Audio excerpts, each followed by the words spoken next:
Hello, my name is Martin Wolf. I'm the Chief Economics Commentator of the Financial Times, and I'm here today to talk about how we got into this extraordinary financial and economic mess. Well, some people think this was just a panic which originated very recently, the last year or two in financial markets. I think that's a profoundly mistaken view. We were cooking this over a long time. It starts, I think, with an extraordinarily long and accelerating credit boom in the Western economies, and particularly in the United States, the most important of them all. In the early 1980s, after the big inflation of the 70s, the amount of debt or credit in our economies, particularly private sector credit, was very small. It's been expanding extraordinarily quickly ever since, and it actually accelerated in the last 10 years. Today, the level of private sector debt in relationship to GDP is at an all-time high in the US and in the UK, and in the US it has far more than doubled over the last 25 years. In fact, it's about 300% of GDP. If we look at the components, we find, particularly strikingly, an extraordinary expansion of financial sector debt, which has gone from about 20% of GDP to about 120% of GDP over the last 3 decades, and has, as a result, become the biggest single component of debt. And the second really striking rise is in household debt, which has also doubled, or it has itself doubled from 50% of GDP to about 100% of GDP over the last 20 years. So we had this huge credit expansion.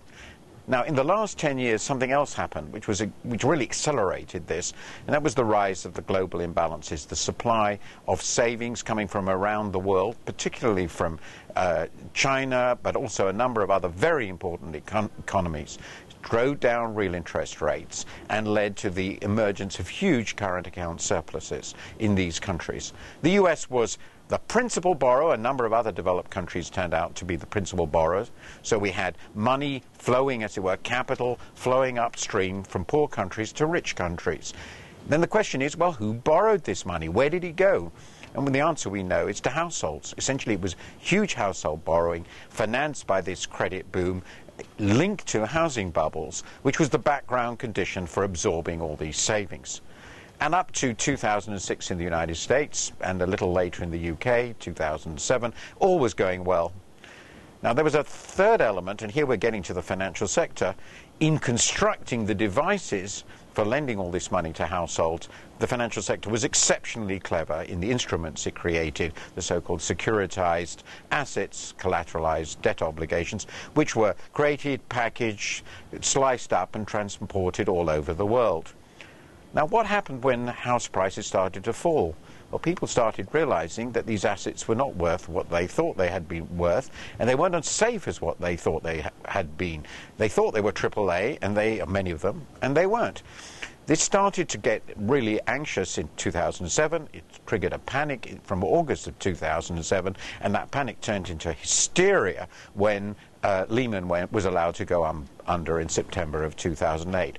So given these background conditions, the losses that were becoming more obvious, these assets became toxic, and it turned out they were everywhere throughout the system.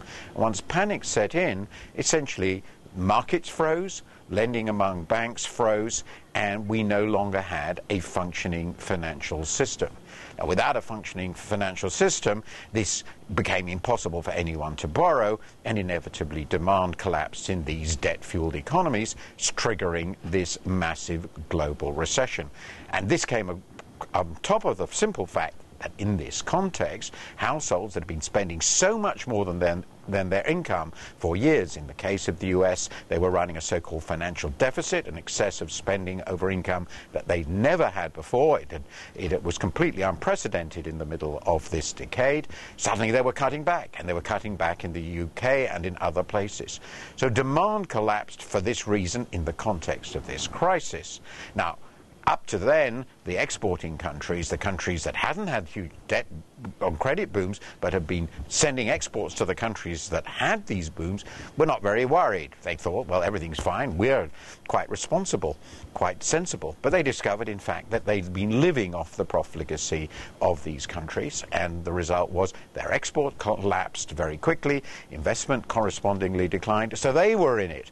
And that has become very severe in 2008, in the last quarter, and in the early part, clearly, of 2009, we're seeing every country in the world, but particularly, in fact, these exporting countries, very badly affected by this collapse in demand. And even the oil exporters, of course, have also suffered enormously because of the collapse in demand, which has brought prices down to exceptionally low levels, at least by the standards of the last few years. So that's where we are. Collapsing asset prices, a disintegrated financial system, toxic assets that nobody wishes to buy, illiquidity in the markets, and collapsing demand around the world, looking like the worst coordinated recession across the world, the real crisis of the globalized economy, in the worst we've seen since the 1930s.